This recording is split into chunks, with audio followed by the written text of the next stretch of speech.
¿Cómo examinar a fondo lo inconsciente desde un punto de vista práctico? Esta es la pregunta que se plantea la filosofía de la India, sobre todo el budismo y la filosofía zen.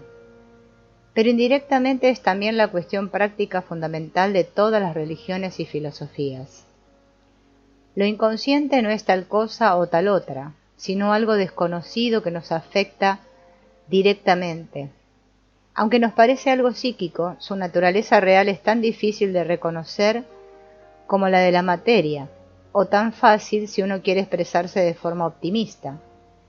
Pero mientras que la física es consciente del carácter de modelo de sus enunciados, las filosofías religiosas se expresan metafísicamente e hipostasían sus imágenes. Quien siga sosteniendo este último criterio no podrá entender el enunciado psicológico, al que tachará de metafísico o de materialista, por lo menos de agnóstico, cuando no de gnóstico. De ahí que estos críticos todavía medievales me acusen unas veces de místico y gnóstico y otras de ateo. He de subrayar que este malentendido es el principal obstáculo para la comprensión. Se trata de cierta laguna cultural que no conoce todavía la crítica del conocimiento y por ese motivo supone ingenuamente que el mito ha de ser históricamente verdadero o de lo contrario no es nada en absoluto. Para esta gente la utilización de enunciados mitológicos y folcloristas en relación con circunstancias psicológicas es algo completamente acientífico. Con este prejuicio se cierra el acceso a la psicología de lo inconsciente y con ello el camino que lleva a la evolución del interior del hombre, cuyo fracaso intelectual y moral es uno de los descubrimientos más dolorosos de nuestra época. Todo el que tiene algo que decir habla de que se debería hacer tal cosa y habría que hacer tal otra, sin darse cuenta de que así está admitiendo su propio y lamentable desvalimiento. Todos los remedios que puedan aconsejar son precisamente los que le han fallado. La psicología en su significado más profundo es autoconocimiento, pero como éste no puede ser fotografiado, enumerado, pesado ni medido, se califica de acientífico. Pero, ¿acaso el hombre psíquico todavía desconocido que se dedique a la ciencia es también acientífico y por lo tanto indigno de seguir investigando? Si el mito no caracteriza al hombre psíquico, hay que negarle entonces también al tejedor su nido y al ruiseñor su canto. Hay motivos suficientes para suponer que el hombre en general tiene una aversión profundamente arraigada a saber algo más de sí mismo y que ahí reside la verdadera causa por la que en comparación con todo el progreso exterior no hayan tenido lugar una evolución y un perfeccionamiento internos equivalente. El método de la imaginación activa es el principal recurso para la producción de aquellos contenidos de lo inconsciente que, por así decir, se hallan por debajo del umbral de la conciencia y que una vez intensificados, serían los primeros en irrumpir espontáneamente en ella. De ahí que este método tenga sus peligros y no debiera ser aplicado sin un control médico.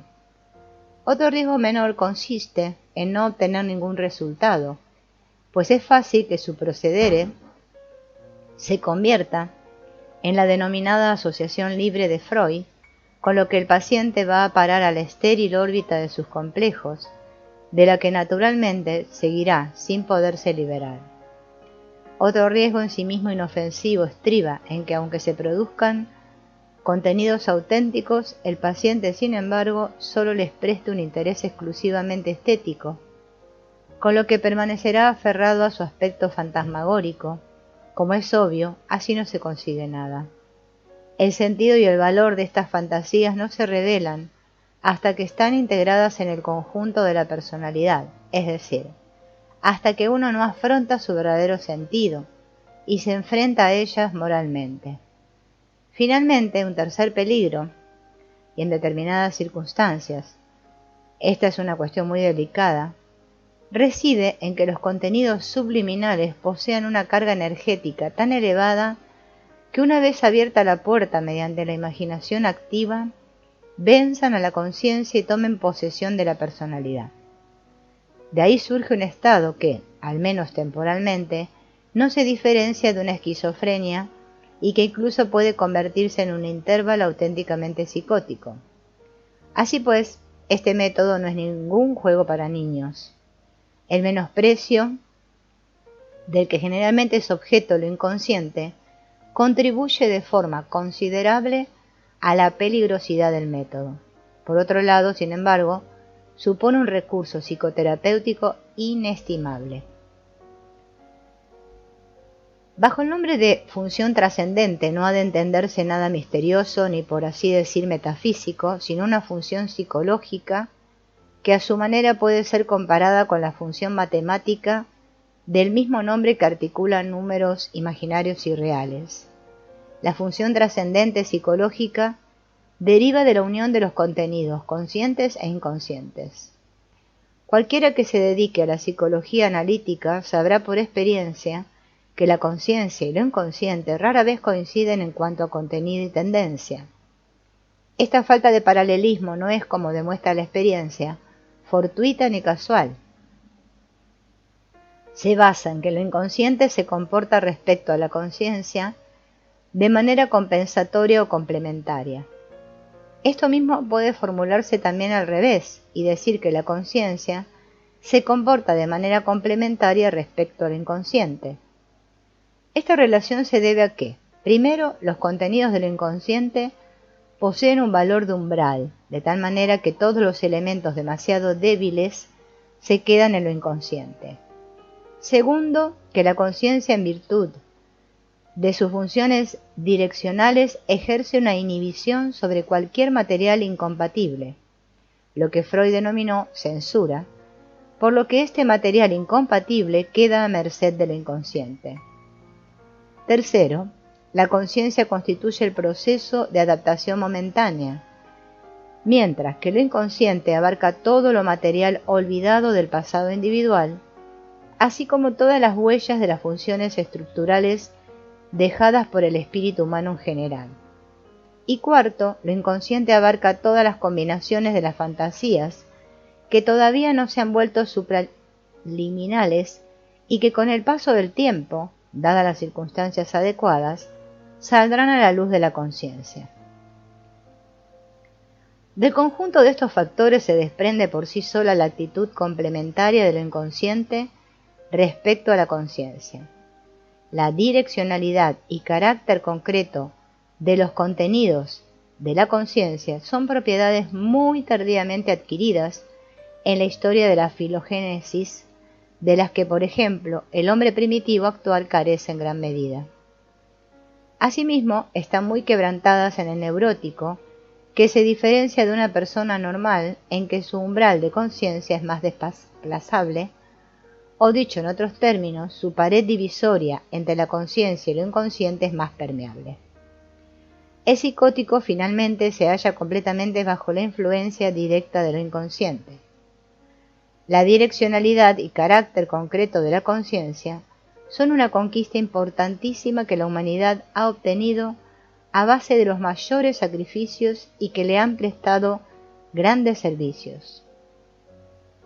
Sin ellos, sencillamente, no existirían ni la ciencia, ni la técnica, ni la civilización, pues todas ellas requieren persistencia, regularidad, determinación y direccionalidad del proceso psíquico.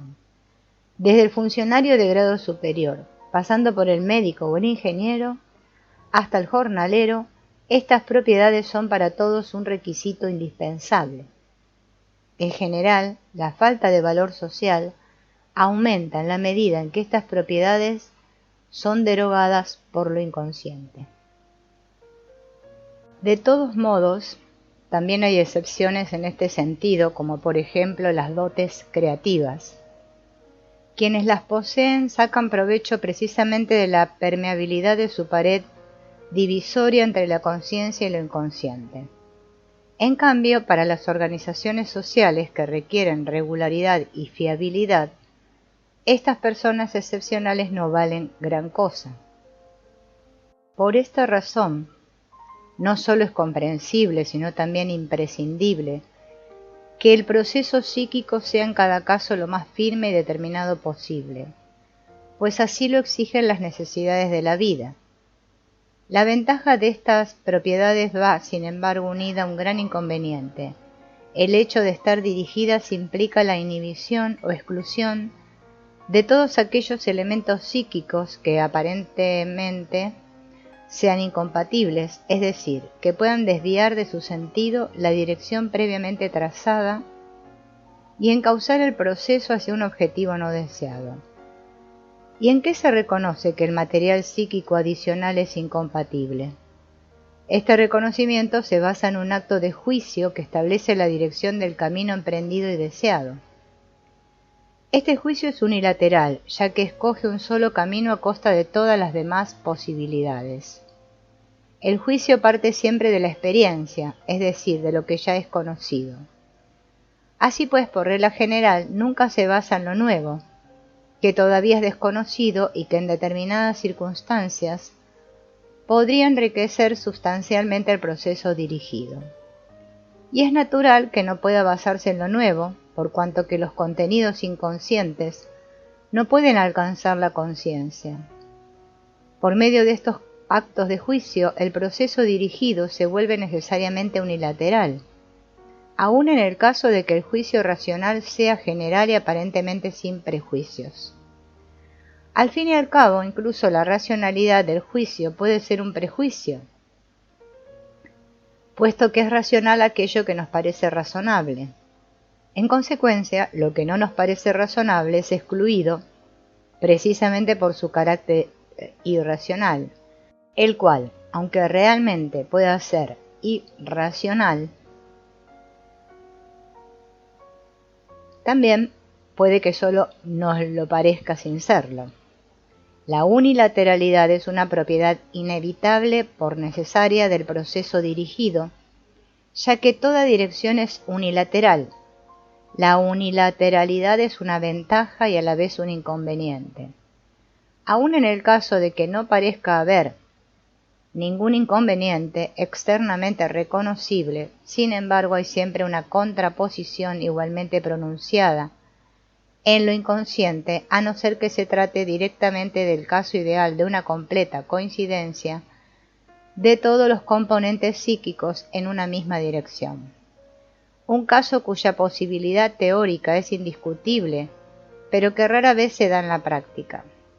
La contraposición en lo inconsciente es inofensiva mientras no presente valores energéticos superiores.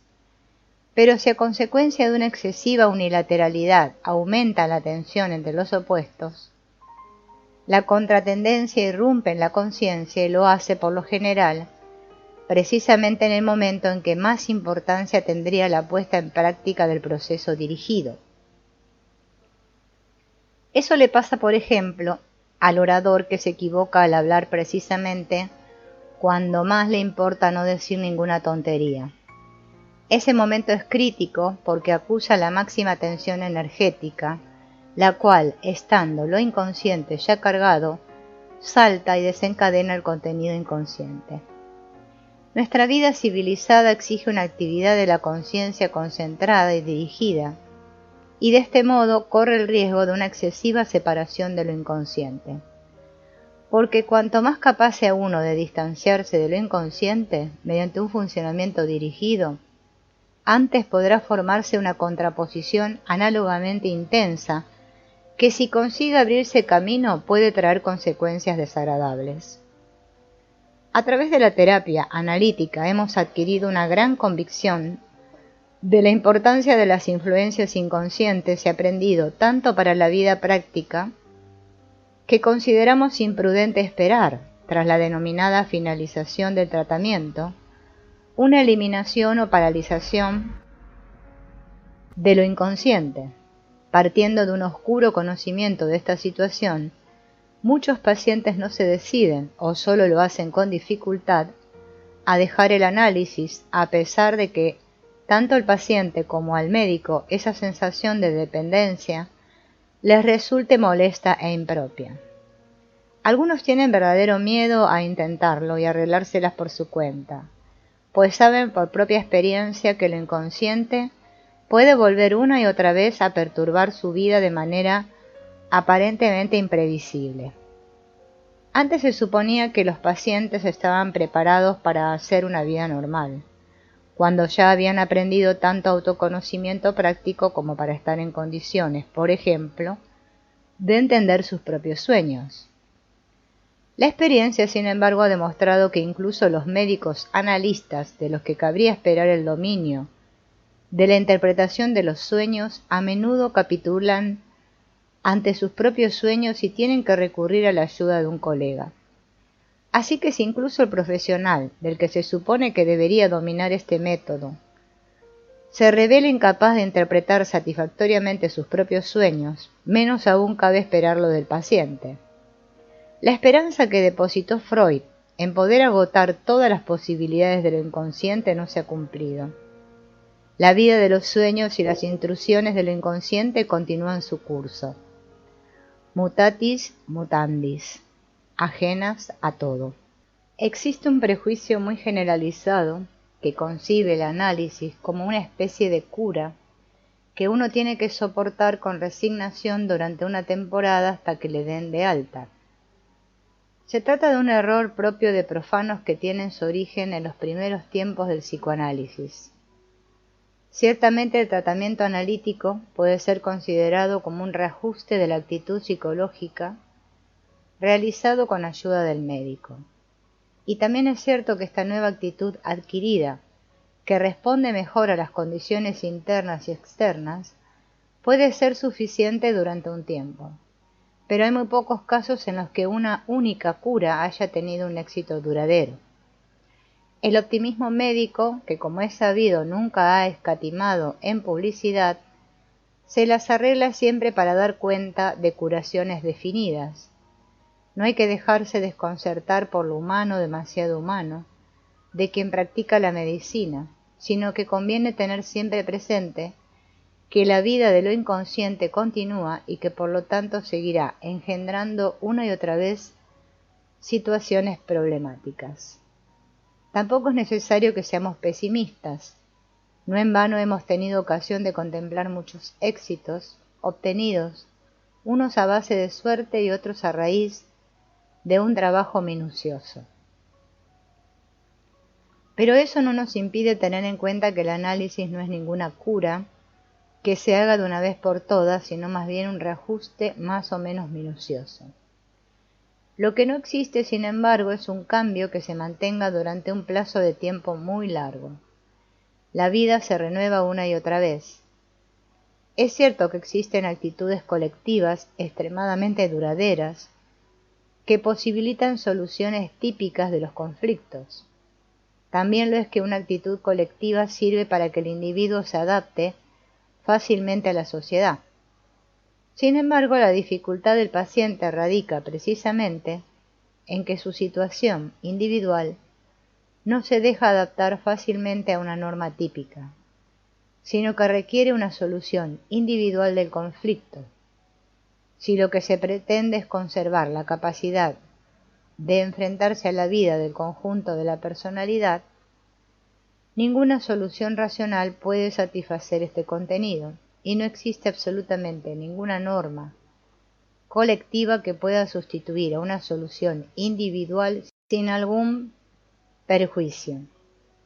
La nueva actitud adquirida a través del análisis acaba por resultar tarde o temprano insuficiente en algún aspecto. Y dado el constante fluir de la vida, que exige continuas adaptaciones, esta insuficiencia es necesaria, pues no hay reajuste que sirva para siempre. No obstante, se podría formular la pretensión de que el método del tratamiento fuera de tales características que a lo largo de la vida se pudieran efectuar reorientaciones sin ninguna dificultad. Y hasta cierto punto, así es como demuestra la experiencia. A menudo vemos que los pacientes que han pasado por un análisis detenido, más tarde cuando se someten a reajustes se encuentran con muchísimas menos dificultades. Pero aún así, esas dificultades siguen siendo bastante frecuentes y en ocasiones bastante molestas.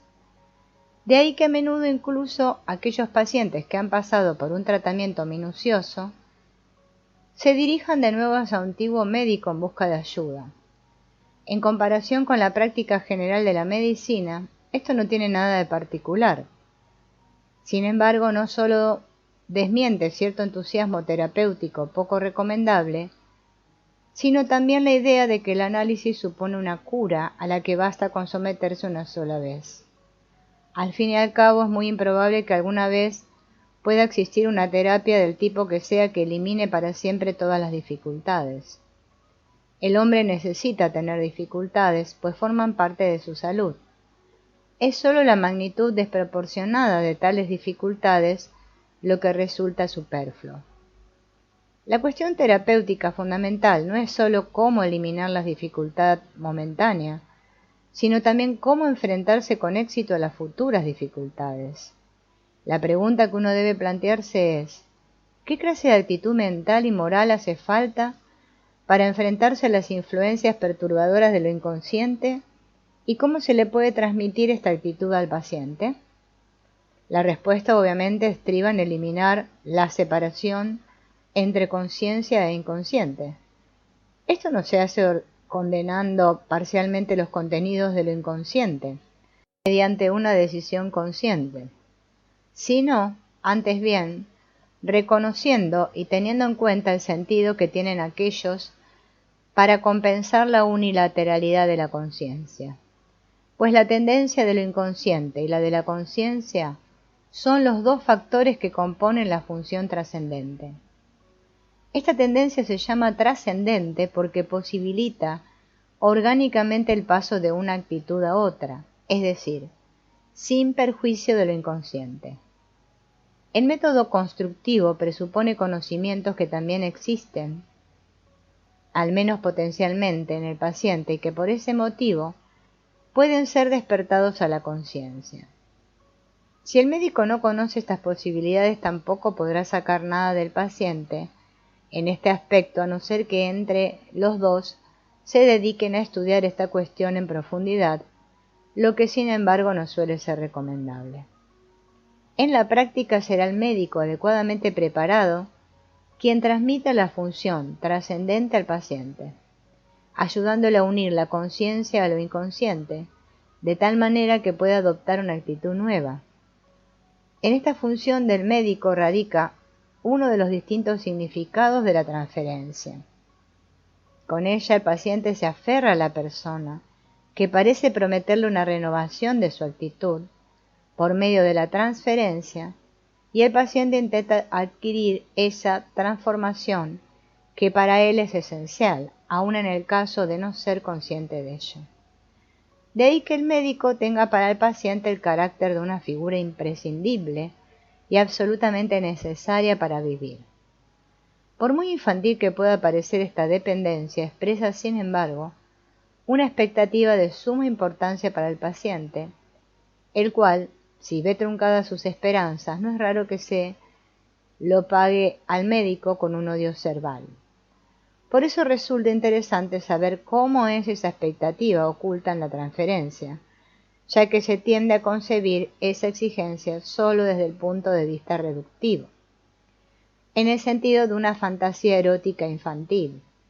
Eso supondría que esa fantasía, que normalmente hace referencia a los padres, fuera interpretada al pie de la letra como si el paciente, o mejor dicho, su inconsciente volviera a tener o siguiera teniendo esa expectativa tal y como la tenía de niño respecto a sus padres. Por su apariencia externa, la expectativa es la misma que tenía el niño en relación con la ayuda y la protección de los padres. Pero, entre tanto, el niño se ha convertido en un adulto, y lo que en el niño era normal, en el adulto es impropio, expresa metafóricamente el desamparo, no materializado en la conciencia, en una situación de apuro. Históricamente es correcto remitirse al eros infantil para explicar el carácter erótico de la transferencia, pero con ello no se entienden ni la finalidad ni el sentido de la transferencia, y la interpretación como fantasía sexual infantil nos aparta del verdadero problema. La comprensión de la transferencia no hay que buscarla en sus premisas históricas, sino en su finalidad. La unilateral explicación reductiva se vuelve absurda, en particular, cuando ya no se saca nada nuevo de ella, salvo una mayor resistencia por parte del paciente. El aburrimiento que se apropia entonces del tratamiento no es sino la expresión de la monotonía y de la pobreza de ideas, no de lo inconsciente, como en ocasiones se ha supuesto, sino del analista que no entiende que estas fantasías han de ser interpretadas desde un punto de vista no sólo concretista y reductivo, sino ante todo constructivo. Desde esta perspectiva constructiva, muchas veces cambia de repente la situación del bloqueo. Mediante el tratamiento constructivo de lo inconsciente, es decir, preguntándose por el sentido y por la finalidad, se ponen los cimientos para la comprensión de ese proceso que denomino función trascendente. No estaría de más intercalar aquí un comentario acerca de una objeción que se ha oído con frecuencia, que el método constructivo es sugestión. Este método ciertamente se basa en que el símbolo, es decir, la imagen onírica o la fantasía, ya no es valorado semióticamente, es decir, como signo de los procesos instintivos elementales, sino simbólicamente, entendiendo por símbolo una expresión que reproduce de la mejor manera posible una situación compleja y todavía no comprendida con claridad por la conciencia.